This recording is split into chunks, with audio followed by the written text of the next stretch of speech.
Hello and welcome to the Friendly Circle Berlin. Today's workshop is with Barb Nangle. Barb is a respected boundaries coach and speaker who brings her authentic, no-nonsense approach to helping people in recovery discover their real identity and create healthy boundaries. Drawing from her personal recovery experience, including 12-step work, Barb offers practical tools and strategies that empower individuals to move from feeling fragmented to whole. And today, Barb will guide participants through the essential aspects of boundary setting for adult children and those in recovery. Well, Barb, I really want to thank you for putting on this wonderful three-part series for us. And now I'm going to turn it over to you. Thanks again, Barb. Thank you so much, Patrick. And I want to thank Nicole first because she introduced me to Friendly Circle Berlin and Patrick and Matea. And I want to thank Patrick and Matea for inviting me and for all of you fabulous people who asked amazing questions last week. So I did make note, there was quite a few comments that people were very distracted by the chat going on through the presentation. So we conferred as a team and decided that the chat, if you have a question, then you should send it to Matea. So my presentation is about an hour. I'm going to be here for at least 30 minutes to have questions. And what we did last week, which I thought worked really well, was we alternated between people raising their hand to ask a question and questions that had been put in the chat so that people, if they're not comfortable talking on camera, could still get their questions answered. I also got feedback that I talk a little bit quickly, and I will do my best. This is something I've been told my entire life, so I will do my best. And I also got the feedback that the time that I gave you to do the exercises wasn't enough. And I apologize for that. It's probably never going to be enough. I will do my best to give more time. I had the technical difficulty of not being able to see anybody on screen when I'm presenting. Otherwise, I can't advance my slides. So I think what I'm going to do is when it's time to do an exercise, I will stop sharing my slides for the 2-ish minutes or so. And when I can see that it looks like, people are done with the exercises, then I'll resume with the slideshow. We'll see how that works. And again, I did have some technical difficulties last week. I apologize for that. I was told it happens all the time because of the international nature of this. But anyway, I'm going to get started because I have some prompts in the PowerPoint presentation to remind me of all the things that I want to say. So for those of you who were here last week, welcome back. I'm really excited that you're here again. If you weren't here last week, I hope that you will go back and watch the video. And actually, maybe Nicole, if you could put that in the chat, that would be great. So I'm Barb Nangle. I am an adult child codependent and abstinent compulsive overeater. Actually, last Saturday was my 10-year anniversary of my very first 12-step meeting ever. I'm no longer in that fellowship, but I will be 10 years in ACA next month and 9 years in OA and abstinent next month as well. And the name of this workshop is Discover Your Real Identity for People in Recovery, Part 2. So Part 1, again, that was last week. Nicole's going to put a link to that in the chat. If you weren't available for it, you can go back and look at the recording. I kind of grounded us in recovery principles and how they teach us to build boundaries. The way I think of it is like from the outside in at first. And I referenced a lot from the ACA program. And one of the first promise in that program is we will discover our real identity. And in my personal experience, the main way that I did that was by building healthy boundaries. I think of it as sort of like carving away the inauthentic pieces that weren't really and truly me. And then also discovering, what do I like and not like? What do I want, need, like, prefer? What's okay and not okay with me? I didn't know those things before I got into 12-step recovery. And that has to do with my intergenerational family dysfunction and childhood trauma, resulting in my codependence, which I think of as my core wound, though I had many years of substance abuse And that's the word I choose to use because I was abusive and neglectful of myself.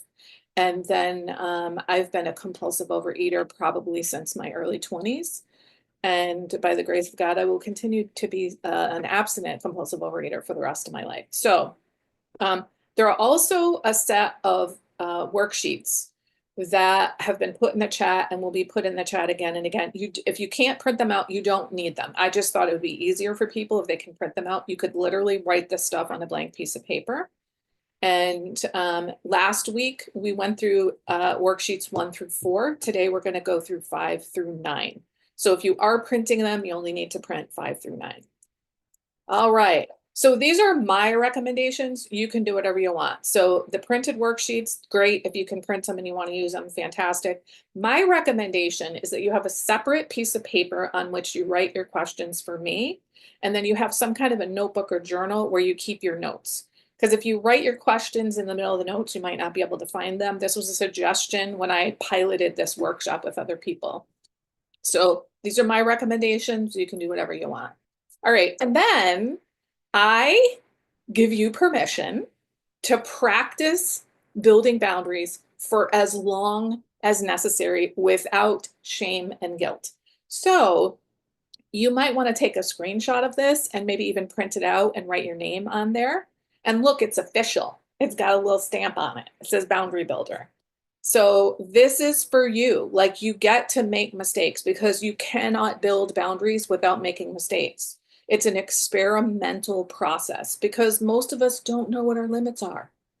And we sometimes have to fumble a few times, but that's okay because practice makes progress. So I'm using a lot of metaphors here. So boundaries metaphorically draw lines between what's yours and not yours. So in this case, the metaphor, we're saying everything that's yours is inside the boundary or the fence, which has a little gate in it. So your property are your feelings, attitudes, behaviors, and choices. You own this. It's your responsibility. It doesn't belong to other people. So I used to think people made me feel things. And then I learned it's actually the way that I interpret what's going on around me that determines my feelings. So, for example, perhaps you've had a situation where somebody that you don't really care for says something to you and you're like, you dismiss it as like, oh, they're a jerk. They don't know what they're talking about. And then sometime later, someone that you really admire and respect says either the same thing or something very similar. And you're like, oh, maybe there's something to that.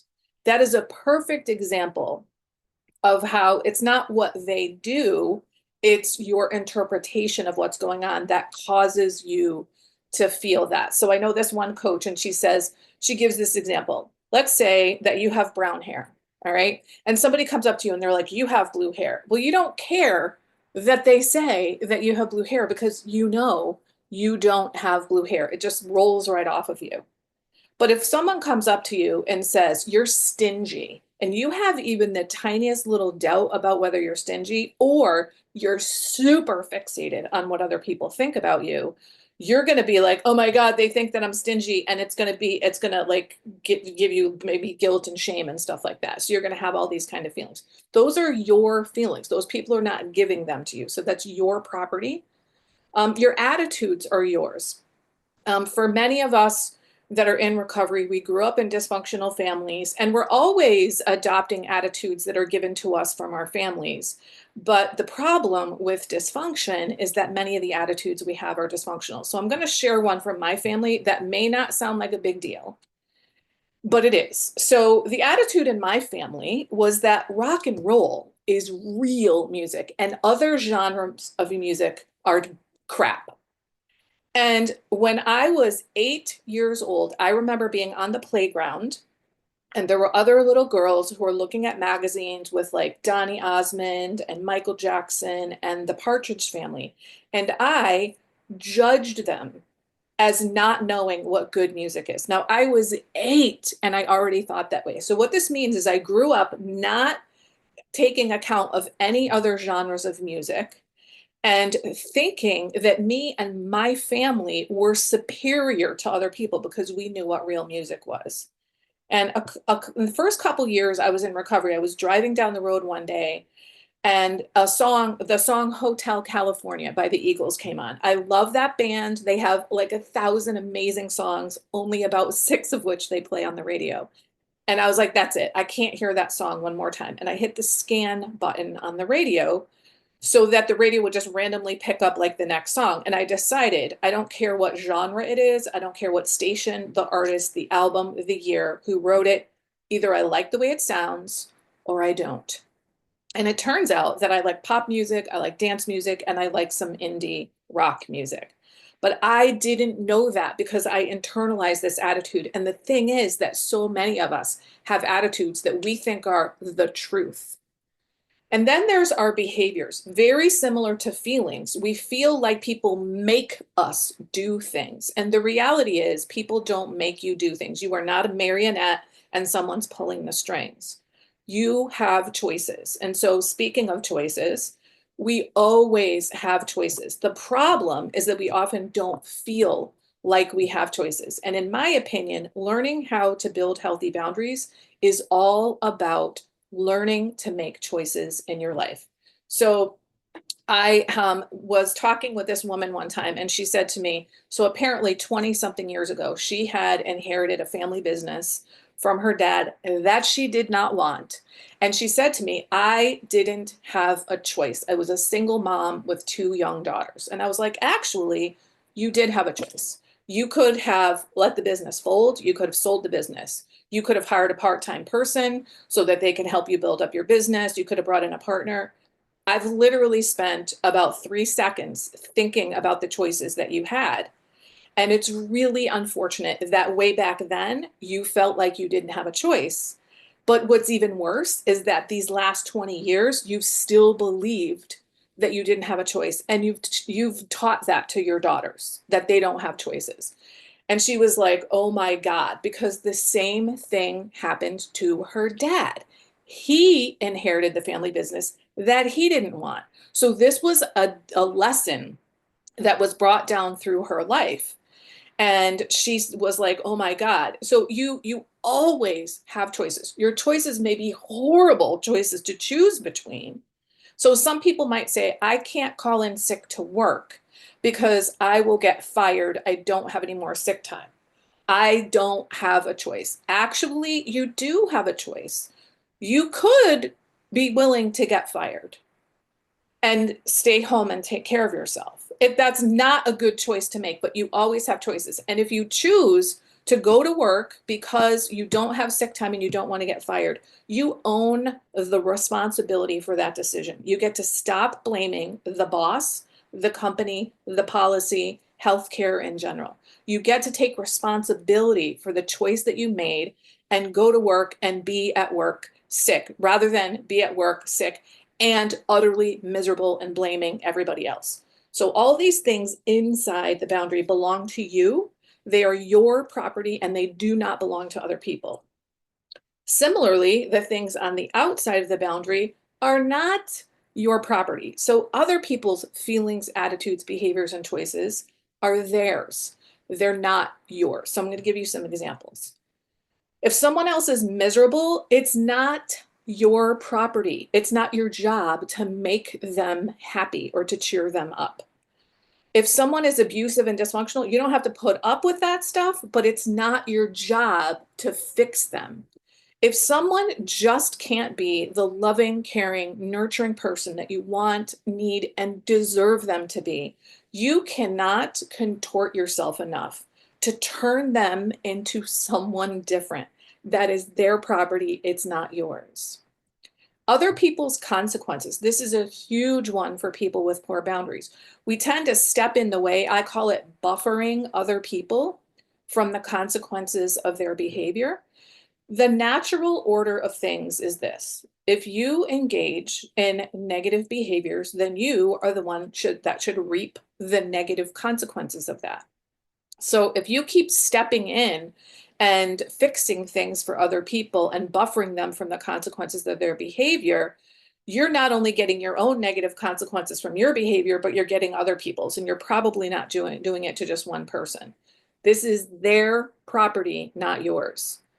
Other people's guilt. So of course we shouldn't do anything to try to make people feel guilty, but if someone feels guilty, it's not your job to talk them out of feeling guilty.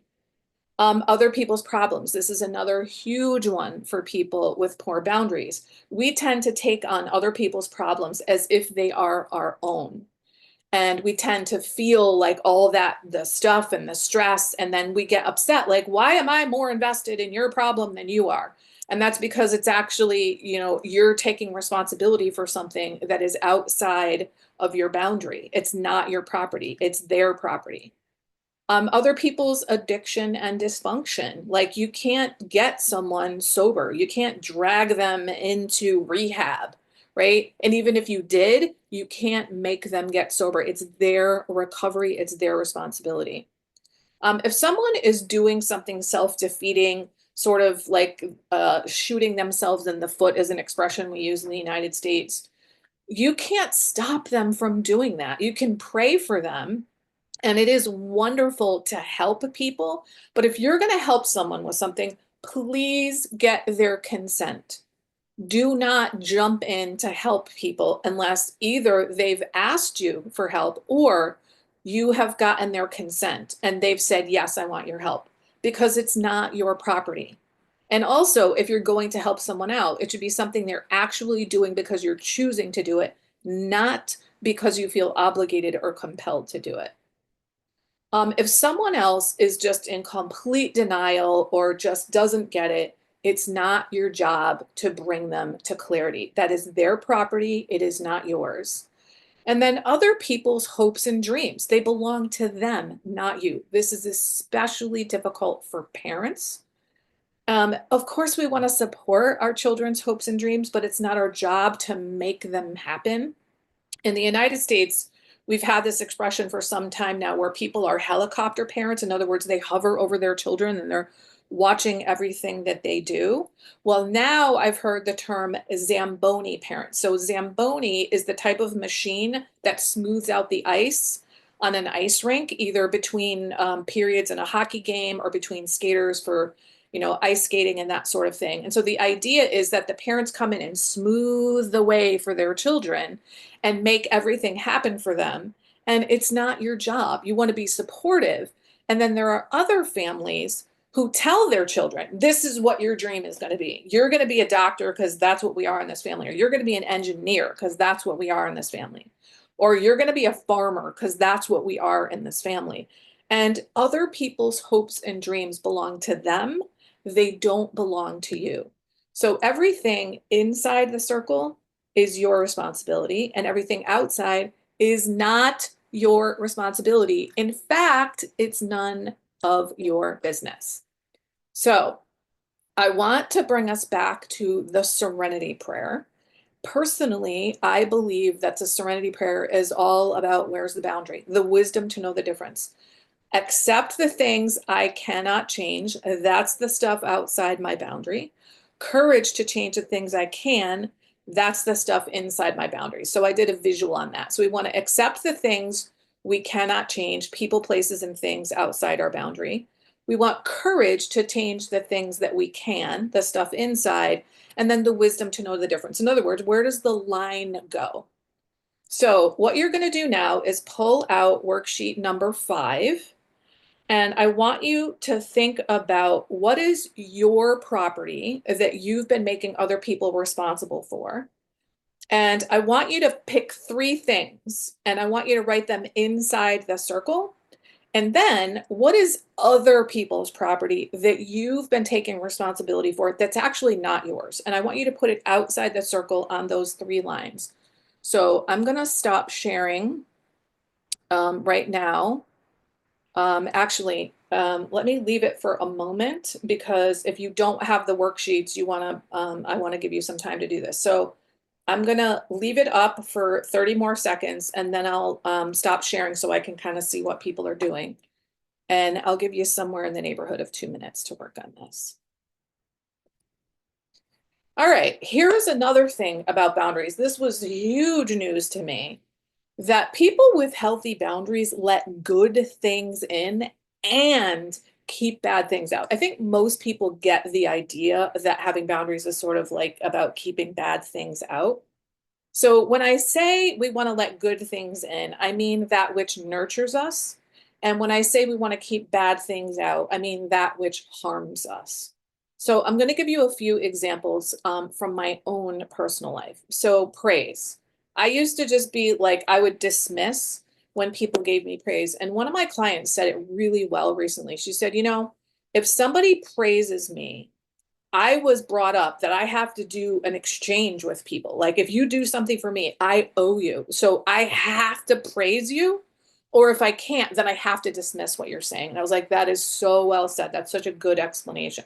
So I've learned to actually receive from people, to receive praise.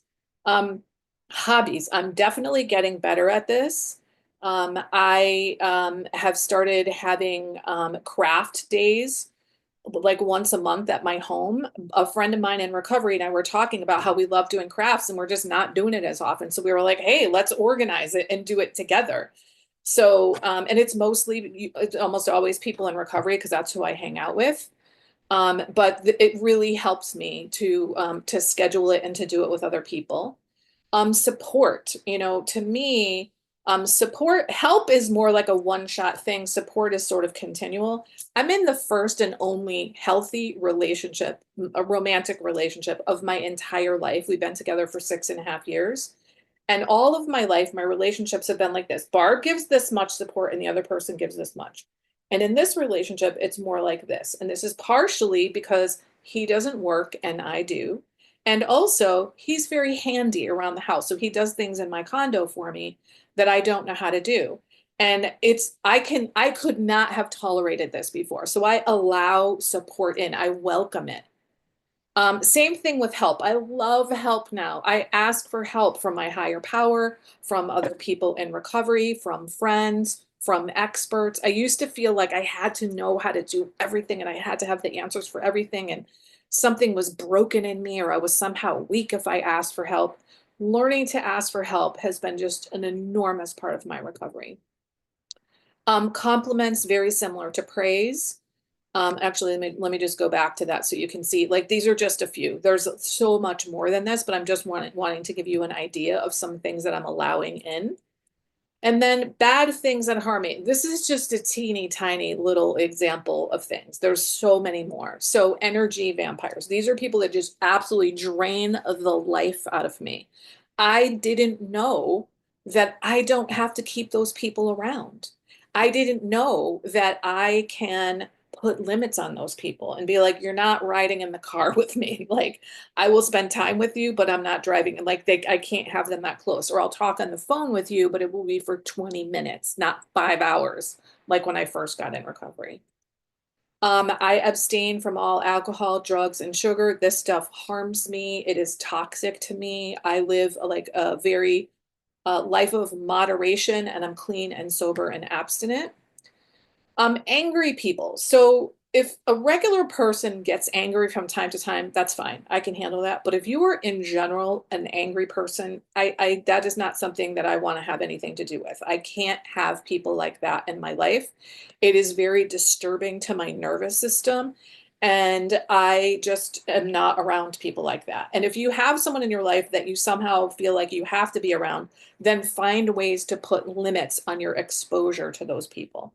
So it could be that you spend less time with them when you're around them, or that you spend time less frequently with them. Controversy. I used to run towards controversy because I was going to fix that stuff. And now I stay away from it. I do a lot of networking as an entrepreneur, and I was at a networking event with somebody who asked me about what I thought about a controversial issue that's going on in my town and in my neighborhood. And I was like, I stay away from controversy. And someone heard me and they were like, wait, you can say that? And I was like, you can say whatever you want, but I stay away from controversy. And he was like, you don't have an opinion? And I said, I do have an opinion, but I don't want to talk about it. And I especially don't want to talk with someone I've met for the first time and have the beginning of my relationship be about controversy. So I stay away from that. Toxic environments. For me, this was especially work environments. I do a lot of inner child work as a part of my recovery and ACA, the Adult Children of Alcoholics and Dysfunctional Families program. And a couple years ago, my inner family work really intensified, and I was doing some writing with my inner child. And the next morning, I woke up at like 4 o'clock in the morning, and I had this major like cascade of memories and understanding that every single job I have ever had either included trauma or very serious drama. And I couldn't believe I had never made that connection before. I've been through the steps a number of times in both of my programs, and it never came up before. And in other words, the way that I got money was by trauma or drama. And so I had to do a lot of work on that. And now I understand I don't have to stay in those environments, and I don't have to fix those environments. So I get to keep those things outside. So now we're going to go to worksheet number 6. So what I want you to do here is I want you to think about what are 3 good things that nurture you that you have not been letting in, and I want you to put them inside the circle. And then what are 3 quote bad things that harm you that you have not been keeping out? And so I want you to put those outside the circle where they belong. So we're going to do the same thing here. I will leave this up for about 30 seconds or so in case there's someone who doesn't have the ability to print out the worksheets. And then I will stop screen sharing so I can take a look at and see if people are, when they're done. All right, and now we're going to move on to the type of boundaries that for me personally had the greatest impact on my life. These are what I call boundaries of self-containment, and they're all about self-control. For me personally, the greatest gift of recovery was learning my part in things. I had no idea what I was doing to create chaos and drama in my life. I think of it now as almost, I was like lobbing bombs into my life, but I didn't know that I was the one that was launching them. All right, so what I've done here, and again, this is a metaphor, it's not the best metaphor, but I drew a dark, thick circle on the inside because the idea is these are things we want to either contain or just stop doing entirely. So I'm going to give you a lot, quite a number of them. Okay. So this is for me personally. Some of them I'm sure you'll identify with, some of them you won't. So I used to give out personal and private information to people, which made me unnecessarily vulnerable to people that didn't earn their way into my life. I need to contain that. I need to just stop doing that. I doled out so much unsolicited advice. This is what I did constantly. And what's hilarious is the number one area of life that I gave unsolicited advice on was in the romantic relationship department. Meanwhile, when I did my relationship inventory in recovery, there were 28 people on it. Not one of them was healthy. I'm only now in the healthy relationship. So I was giving advice to other people that they didn't even ask for. And also I didn't know what I was talking about. My inner critic. So I first got introduced to the fact that I had negative self-talk in my late 20s. I read a book, and the author wrote on the pages of the book some of the horrible things her clients said to themselves. And I was like, oh my God, I say that. So in that book, she took you through this process of like how to, like you first have to notice it, then you have to stop, then you have to replace it and all this kind of stuff. So I thought I'm good. Well, when I got into recovery, I thought I am a super positive, motivational, inspirational, glass half full kind of person. True. However, I didn't know that I ruminated, I catastrophized, I blamed, I complained all the time.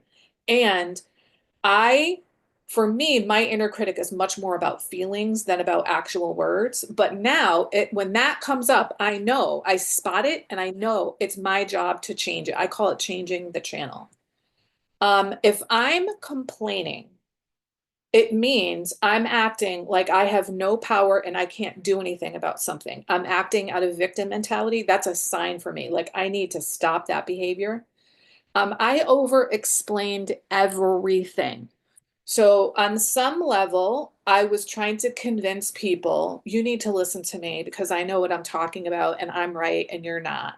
And I think on another level, I was trying to convince myself too. So if this was an email where I was over explaining, it would be like this long, which by the way, who's going to read that, right? Now I've learned, I might say a sentence or two sentences, right? I don't over explain it. And I think about it like this. If I have a paragraph this long, you have all these places to pull apart what I'm saying. Whereas if I have one sentence, there's not much for you to pull apart. So it's just like I don't over explain. And I actually don't give explanations for anywhere near as many things as I used to. Never mind over explaining, just not explaining at all. Negative self-talk, very similar to the inner critic. My as codependent rescuer, fixer, savior. So like if I'm more invested in your recovery than you are, that's a rescue mission. If I'm more invested in your life than you are, that's a rescue mission. If I'm doing well over 50% of the work, that's a rescue mission. I don't do that. I don't do rescue missions. I help people all the time, but I help people who actually want help. And I do it when they ask me to or I get their consent. Gossip. This has been huge for me. I didn't know that talking about my boss negatively behind her back for 19 years was gossip, which is kind of funny because that's actually the definition of gossip. And I'm not stupid, but I just didn't understand that. So what happened for me was I grew up in a family that engaged in indirect communication. So you didn't go to the person you had a problem with. You talked to everybody, you talked about them to everybody around them, not the problem, but about them. And so this was a communication pattern laid down in my family before I was born. I had no hope of growing up in that family and knowing how to directly communicate with people and focus on the problem and that sort of thing. So what happened was I created this culture of expectation in my workplace. We don't solve problems. We make them worse and we talk about them over and over again. We focus on problems and we don't focus on solutions. We blame the boss and sit around waiting for her to change, even though she's been the same. So this has been huge for me. This is still like, I'm like, 95+% better at this, but it is still sometimes if someone else starts it, it's a lot. This is still hard for me to not go down that trail. This is a real tough one, but this is behavior I need to just stop doing. Replaying scenarios. I didn't even realize that I was doing this. What happens when you go through something negative? Like you were only meant to experience it one time. When you replay it in your mind over and over again, you're reliving the drama and or the trauma from that again and again and again. You were only meant to experience it once. You have the ability to stop the replaying of it. I didn't even know that it was replaying things. So how would I know to stop it? So I learned, and this is not, I barely ever do this anymore. What's harder for me is not catastrophizing into the future. I would also reread messages, whether it was email messages, even those really long ones, or text messages, especially if they were difficult for me. And it's the same thing with replaying scenarios. I'm re-traumatizing myself if I'm going through difficult messages. So I have a rule for myself now. My boundary of self-containment is I don't reread messages unless I'm looking for facts. So for example, did I tell him Wednesday or Thursday we were going to meet? Like, that's fine if I want to go look at a message. But if I want to reread a message to see what I said and if I used just the right words, or I want to read what they said back to me because it really pissed me off, no, I don't do that to myself anymore. I had no idea how many things I was doing that activate my nervous system, that made me upset, that, put me in the realm of things I can't control. Blame, very similar to complaints. If you're constantly blaming other people, you are acting like I have no say and no control over anything in my life. Rethinking events, same as rereading messages. Overspending. Every single financial problem I ever had in my life was because of my codependence. I was either buying people's affection, managing my image with them, or I was rescuing people. And my boundaries of self-containment, like I have a budget now. Like I just spent money and then dealt with the repercussions later.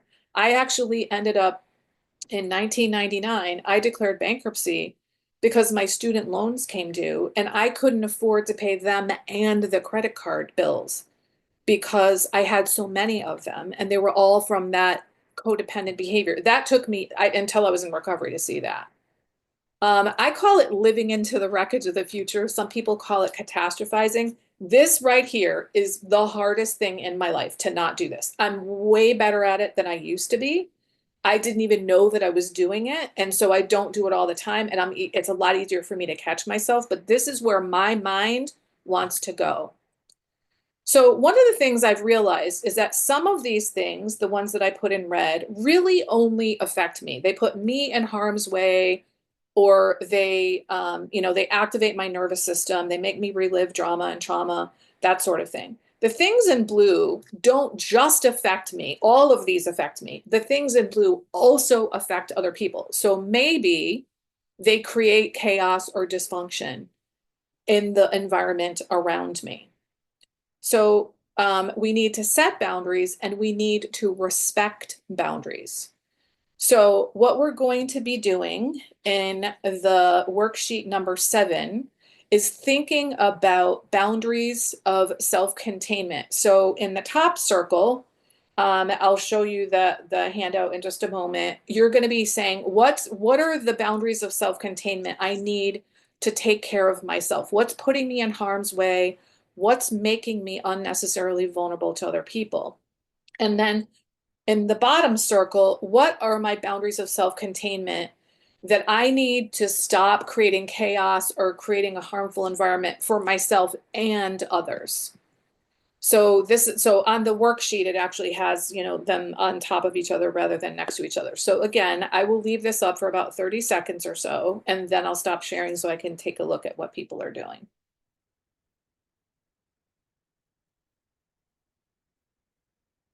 Okay, and now we're going to transition to another type of boundary, which is what I call boundaries of self-protection. And by the way, I really think of boundaries of self-containment as also being boundaries of self-protection because I protect myself when I stop doing all of these kinds of things to myself and to the environment around me. So I want to share this Chinese proverb that I heard years before recovery, and I thought that I knew what it meant. Nope, I didn't. It's easier to put slippers on your feet than to carpet the world. So let's think about this. If you, like, the world has sharp, jagged edges, and wouldn't it be nice if we could have a nice, cushy, soft carpet all over the entire world?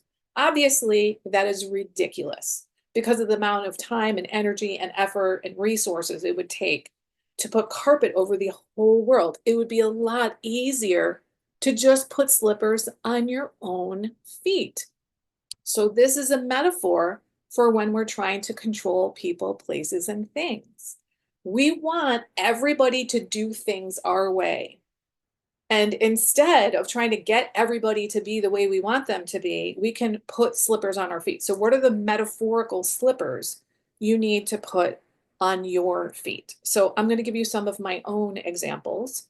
So we set limits on others who behave poorly. We can't turn people into someone who doesn't do something, but we can get some distance from those people. So those distance is like the metaphorical slippers. Sometimes it's distance in time. Sometimes it's physical distance, and sometimes it's both. So again, this is a metaphor, not the greatest. I put that dark, thick boundary on the outside with the idea like, I want to protect myself from this stuff. So again, these are examples from my life. They may or may not resonate with you. So substance users, these used to be my people. This is who I hung out with all the time. I do not hang out with people that I don't even anymore have to write sober party on party invitations anymore because everybody on the planet that knows me knows we're not drinking at this party. Like I just don't hang out with people like this anymore. Untrustworthy people. So as I was growing up and even as an adult, what I would say is I trust people until they give me a reason not to.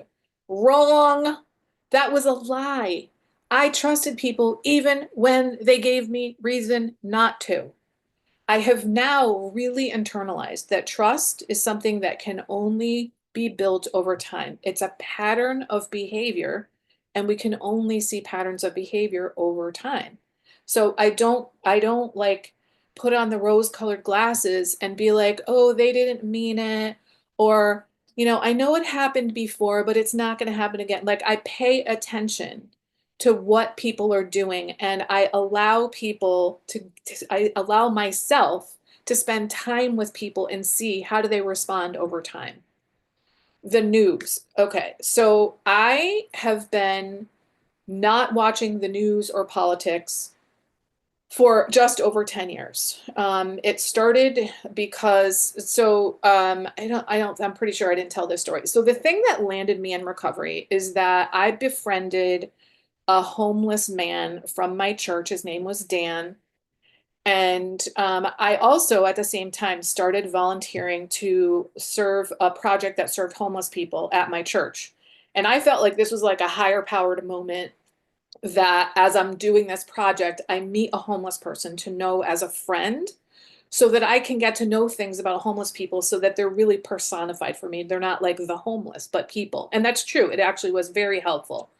However, about 3 months into my friendship with him, we had a really big snowstorm here in New Haven, Connecticut, and I invited him to stay in my home rather than the homeless shelter, which I now know that's not normal.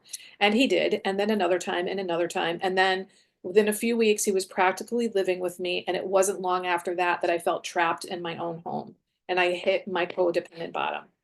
Well, Dan, as someone who was unhoused, didn't have access to music. So when he was in my home, he always wanted to listen to music. And I was like, wow, like I felt like mentally a lot better listening to music than listening to the news. So I stopped listening to the news. And for the first 5 years that I didn't listen to the news, I would say to people, I'm on hiatus from the news. And after 5 years, it was like, it's not a hiatus. I don't pay attention to the news, politics, and current events. And when I thought about, like, why am I saying that to people? It's because I didn't want people to think that I was ignorant and uninformed, except that I am ignorant and uninformed. So they get to think that because it's true. And also they get to think whatever they want. So I need to stay away from the news because all it does is jack up my nervous system. And personally, I believe the world is better served when Barb has good mental health, when Barb's nervous system is as regulated as possible or as frequently as possible. Dysfunctional environments. This is where I lived. I didn't know. I didn't know that I didn't have to deal with stuff like that. I grew up in a really loud family. If I never hear yelling and screaming again for the rest of my life, it will make me very happy. Um, my family. I grew up in a dysfunctional family. I have one brother that's still alive, and he has two adult children. My family is very dysfunctional. I haven't seen my brother in person since right before the shutdown from the pandemic. I have a thread of a relationship with him. He is, what we call a dry drunk, an untreated adult child, and a social anorexic. And he is really, it's really bad. And his two adult children aren't anywhere near as bad as him, but they're bad. I just need to, that's personally, I need to stay away from them because it's very, very triggering to me to be around my family. That's a choice that I've made. I gotta stay out of other people's business. It's not mine. Like I spent so much time in other people's business and I was exhausted all the time. Now I'm living one life, mine. I'm not in everybody else's life. Needy people, actually, let me just back up on that. So I'm in recovery and sometimes there are needy people. I can't turn them into non-needy people, but I can get some distance from them. So I'm not going to drive you to a meeting in my car, but I'm happy to talk to you after a meeting. I'm happy to talk to you on the phone, but for 20 minutes. Drugs, alcohol, and sugar, already talked about that. Like I need to stay away from that. And then negativity. So this is both my own and the negativity of those around me. I had no idea how negative I was. I always thought I am like super positive, and I am, but like I said, I didn't know the ruminating, the catastrophizing, the blaming, the complaining. I didn't know all that was going on. So if I'm there, I need to protect myself from my own negativity, but I really need to stay away when other people are just completely negative. I used to try to turn them around. So the last man that I dated before I got into recovery, um, when we were having the conversation about the glass is half empty or the glass is half full, he said, the glass is broken. Like that is how negative he was. And I said, yeah, I know a glass blower. So I was like, oh, I'm so positive. Like you can't out negative me. But I didn't know that I was also negative. But I dated him for 5 years. He was super pessimistic. I just don't, I live a life of the spirit. I believe that healing is possible for everybody. I want to be surrounded with positivity. So I need to protect myself from negativity. So what you're going to do on worksheet number 8 is think about, let's pick 3. What are 3 boundaries of self-protection that you need to take care of yourself, keep yourself from harm's way, and minimize your chances of being triggered? So you can't go the rest of your life without ever being triggered, but you can minimize your chances by staying away or putting up boundaries of self-protection from these types of environments or types of people. I think of it in my mind, I'm like, don't go to dangerous neighborhoods. So what are the dangerous neighborhoods that you need to have boundaries of self-protection from? So again, I'll keep this up for about 30 seconds or so, and then I'll stop sharing screen so I can see like how people are doing. And yet another metaphor about boundaries.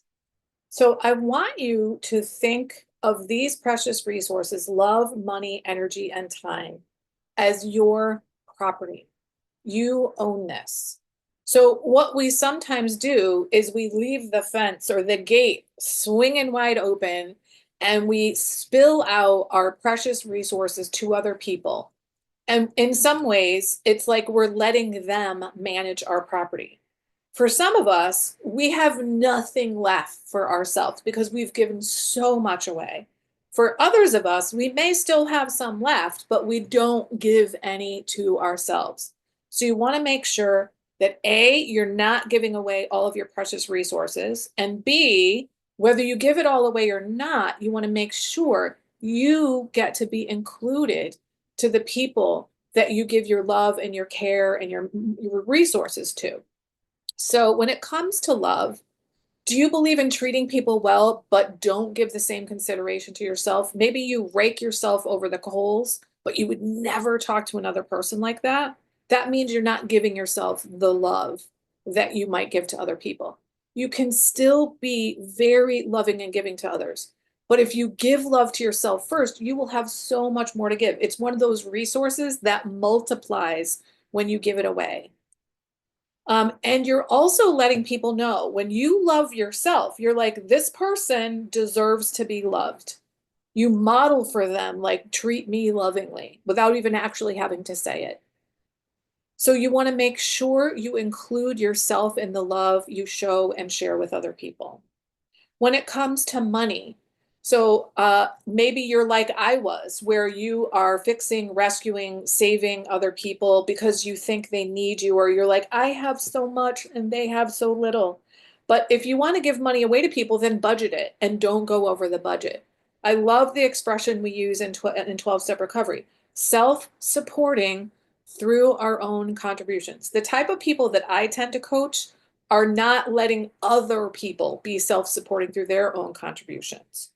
But some of you may be not allowing yourself to be self-supporting through your own contributions, and you're dependent on someone else. If you're an adult, you want to take a look at that.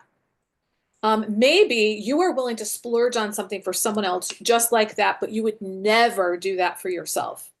So if you're living your life on purpose, which is what I think boundaries are about, it's like deciding this is how I want to live my life, and then I live my life that way. You might still give away a lot of money, but you take care of yourself first. You pay yourself first and decide ahead of time where the money is going to go. So where might you be letting go of your precious resources? So I only gave examples for love and money. Time is pretty obvious. Energy could be like you get to decide. Maybe it's mental energy, maybe it's physical energy. So what I want you to do here is let's think of two things in each one of these areas where you might be giving away too much of your precious resources to other people, and or you are just not giving it to yourself. So again, I'll share the screen for about 30 seconds. Okay, so now that you have some ideas of what some boundaries are, and there's so many different kinds of boundaries. Like some people talk about like emotional boundaries, physical boundaries, spiritual boundaries. Like that's not language that I use. I get that. That's just not how I happen to talk about them. I would couch those things in all these different frameworks. But now that you're starting to have an idea of what boundaries are, you might be saying, well, how do I know what my boundaries are? How do I know when and where to set my boundaries? And it's you basically decide how you want to live your life. It's what's important to you. So last week I talked about we want to begin with the end in mind. So we want to ultimately practice these principles in all our affairs when we get to step 12. In 12-step recovery, these principles are the principles that are connected to each of the steps in the traditions. As an individual, you may or may not adapt or adopt those particular principles or values as your own. The way that I teach my clients is, what are your top 5 values? And then you use those values to decide when and where to set your boundaries. For example, if your health is really important to you, you're going to have some financial boundaries in your life that's going to support and promote and uphold your value of health. You're going to have some time boundaries that are going to support and promote and uphold your health. So this is, again, another metaphor. It's not the greatest, but so these are some of the principles that go along with 12-step recovery, the 12 steps and the 12 traditions. So then what you do is you metaphorically draw a boundary around that. And they serve as almost like guideposts or guardrails for how to make decisions in your life. So your boundaries are what allow you to practice your principles in all your affairs. So if you are someone who values spirituality, you're probably going to dedicate time every single day to your spirituality. You might also dedicate space in your home. Like you might, like I have an altar that has all of my sacred and important objects on it, including, a remnant of the ashes of my brother and my mother on the top of my altar, as well as pictures of me as a child and of certain people that I really, really love. Right? You might also dedicate money. Like maybe you go to church and you give money to your church or your synagogue or your mosque, or, maybe part of your spirituality is really supporting the environment. And so you send money to environmental causes or you volunteer for those things. So we're looking to be spiritual or in alignment with our higher power. And remember, a boundary is an action, not a reaction. So this is what we're talking about here. If these are your values, if these are your principles, you're taking action toward these things. You're not reacting to something negative that someone did. You're living your life purposely with intention. Now, it doesn't mean you're never going to put up a boundary in response to something that someone else does, but you're going to pick that boundary based on what matters to you because you're deciding this is where I'm headed. I'm headed towards honesty, open-mindedness, willingness, love, humility, faith, etc. Okay, so here's how to set boundaries. You ready? Drum roll, please. You just do it. You decide, I think I'm going to try this, and we'll see what happens. I will tell you, when I first started building boundaries, which was in 12-step recovery, I didn't even know that was what I was doing. And then the first time that I remember, oh, this is me setting a boundary. This was me. Wham! Way too harsh. It was way too harsh, but I only knew that it was way too harsh because of how it felt to me. I was like, that's not how I want to be. If I had known that it was going to be way too harsh, that is not the boundary that I would set. But I didn't give up. I realized that's not who I want to be. So you do it, and then sometimes you're going to screw up and you learn from your mistakes. So remember last week I talked about you don't um, you don't get good at something by not doing it. And anything worth doing is worth doing badly at first. So we talked about babies tumble and toddle and stumble and fall. That's part of the process of learning to walk. And the reason they're ultimately able to walk is because they build up musculature from pushing themselves up. You're going to learn from your mistakes and be like, oh, that's too harsh of a boundary, or that's too loose of a boundary. And then you're going to make adjustments. That's how it works. It's an experimental process, and you can't wait until you're going to get perfect at it. And you're going to try again and again and again. You don't get better at something by not doing it. So it's wonderful to talk about boundaries and to read about boundaries and to think about boundaries and to write about boundaries. But the way you're going to get better at setting boundaries is by setting boundaries. So when you set boundaries and make mistakes, you get to take responsibility for doing it, for getting it right when you figured it out. If I told you this is what your boundaries should be, then you wouldn't be responsible for it. And if it didn't work out, you would blame me. But if you set a boundary and it doesn't work out for you, you get to take responsibility and be like, oh, okay, I learned a little something about myself there. Here's what I'm going to do next time. And again, remember from last week, this is info, not ammo. This is information for you to learn, integrate, and grow from. It is not ammunition to beat yourself up, because that's not working. So the process of getting it wrong is how you get it right. Practice makes progress. Now, this week, I have a completely different worksheet. If you are willing to give me feedback, you can either go to this, use your phone and go to this QR code, or you can go to this link. And if you put in the word recovery, that's the code word that you need to put in. And when you're done answering the questions, you will be given, this is actually a whole packet of getting to know yourself. So one of the things about people with poor boundaries is they don't really know who they are. They don't know where they end and other people begin. They don't know what's okay and not okay with them. And so this packet I developed because I got that from clients over and over and over again. Like, I don't know who I am. I don't know what's okay and what's not okay. So there are a variety of questions. It's something you're going to want to spend a chunk of time on, especially if you feel like you don't know yourself. And if you really work this packet, you will know yourself so much better by the end of doing it.